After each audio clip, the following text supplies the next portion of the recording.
Assalamualaikum warahmatullahi wabarakatuh. Perkenalkan, nama saya Kisha Nabila Clara Argenduko dengan NIM C0D024017. Di sini saya akan menjelaskan materi tentang pemotongan PPh pasal 23. Yang pertama-tama ada pengertian dari pasal 23 sendiri adalah pajak atas penghasilan yang berasal dari modal, jasa atau hadiah dan penghargaan selain yang telah dipotong PPh pasal 21. Pajak ini dikenakan ketika terjadi pembayaran atas jasa atau dividen, bunga, royalti, sewa, dan penghasilan lainnya. Untuk dasar hukum pasal 23 ada Undang-Undang Nomor 11 Tahun 2020 tentang Cipta Kerja, Peraturan Menteri Keuangan Nomor 141 PMK 03 2015 dan perubahannya. Terus ada Undang-Undang 2021 tentang harmonisasi peraturan perpajakan. Untuk objek pajak PPh pasal 23 itu yang pertama ada dividen, bunga, royalti, sewa selain tanah dan bangunan, imbalan atau jasa teknik, manajemen, konsultan dan jasa lainnya. Untuk objek yang tidak dikenakan itu ada pembayaran kepada bank, dividen atau perusahaan dalam negeri tertentu. Yang ketiga ada penghasilan yang sudah dipotong PPh pasal 21. Untuk tarifnya ada yang pertama tarif 15% dari jumlah bruto untuk dividen kecuali kepada wajib pajak orang pribadi dikenakan final. Yang kedua ada bunga dan royalti. Yang ketiga hadiah, penghargaan dan bonus. Yang kedua ada tarif 2%. Itu seperti ada sewa dan penghasilan terkait penggunaan aset kecuali sewa tanah dan bangunan. Terus ada imbalan jasa teknik, manajemen, konstruksi dan konsultasi. Yang ketiga ada jasa lainnya sesuai dengan ketentuan PMK nomor 141 PMK 03 2015.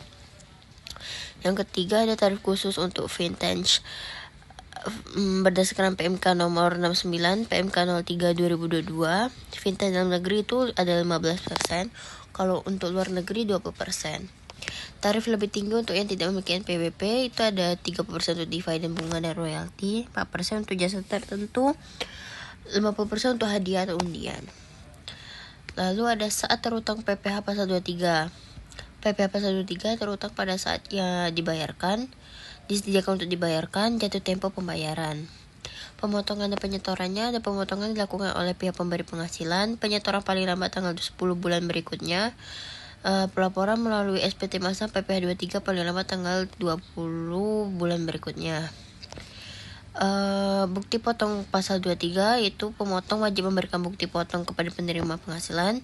Bukti potong itu digunakan sebagai kredit pajak oleh pihak penerima penghasilan. Untuk sanksinya, kalau terlambat setor, denda 2% per bulan, dan kalau tidak menyetor dapat dikenakan sanksi administrasi atau pidana sesuai ketentuan perpajakan. Contoh kasusnya, PT Maju Jaya membayar jasa konsultan sebesar 50 juta kepada PT Sukses dan sewa kendaraan sebesar 30 juta kepada PT Mandiri. Tentukan transaksi mana yang termasuk objek PPh pasal 23 dan hitung jumlah pajak yang harus dipotong. Karena keduanya termasuk objek PPh pasal 23, untuk jasa konsultan tarifnya 2% dikali 50 juta sama dengan 1 juta. Untuk sewa kendaraan selain tanah atau bangunan itu tarifnya 2% dikali 30 juta sama dengan 600.000. Total PPh pasal 23 nya 1.600.000. Untuk setor paling lambat tanggal 10 bulan berikutnya. Untuk lapor paling lambat tanggal 20 bulan berikutnya. Kesimpulannya, PPh pasal 23 merupakan mekanisme pemungutan pajak atas penghasilan dari modal dan jasa. Pemotongan ini membantu pemerintah dalam meningkatkan kepatuhan pajak dan penerimaan negara. Pemahaman yang baik penting bagi wajib pajak dan pihak pemotong agar terhindar dari sanksi. Sekian materi dari saya. Mohon maaf jika ada kesalahan dan kekurangan. Wassalamualaikum warahmatullahi wabarakatuh.